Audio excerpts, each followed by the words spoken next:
Welcome back to the Kotlin Object-Oriented Programming series. In this video, you'll learn about inheritance in Kotlin and how to create class hierarchies by extending classes. Inheritance is a fundamental concept in object-oriented programming that allows you to build more organized and reusable code.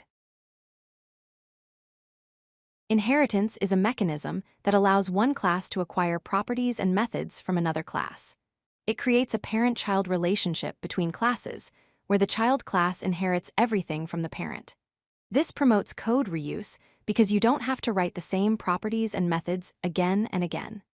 Inheritance also enables you to create hierarchical class structures, organizing your code in a logical and maintainable way.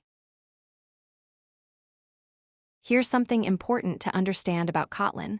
All classes in Kotlin are final by default.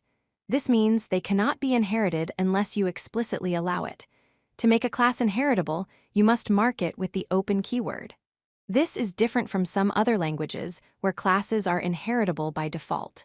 Kotlin takes this approach for safety and intentional design. Let's create a parent class called animal. Notice the open keyword at the beginning, which makes this class inheritable.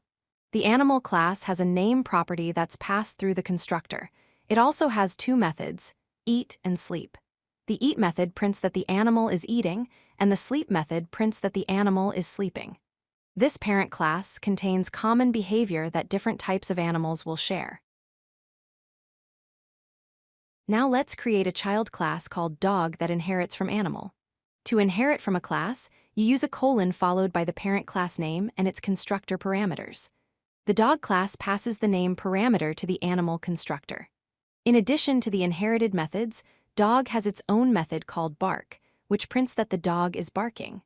The dog class now has access to all the properties and methods from animal, plus its own specific behavior.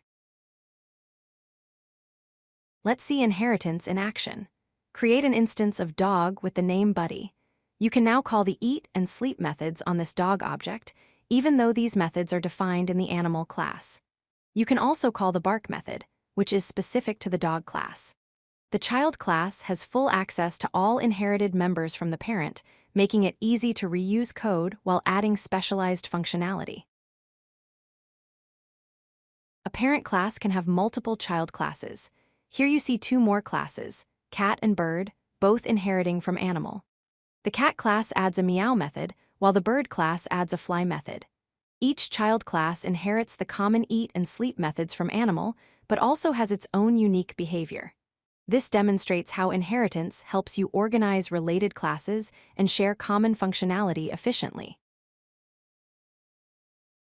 Let's recap the key points. First, use the open keyword to make a class inheritable in Kotlin. Second, child classes automatically inherit all properties and methods from their parent class. Third, use the colon syntax followed by the parent class name to extend a class. And finally, multiple classes can inherit from the same parent, each adding their own specialized behavior. Understanding inheritance is crucial for building well-structured object-oriented applications in Kotlin. If you like this video, hit that like button and don't forget to subscribe. Visit codelucky.com for more such useful content.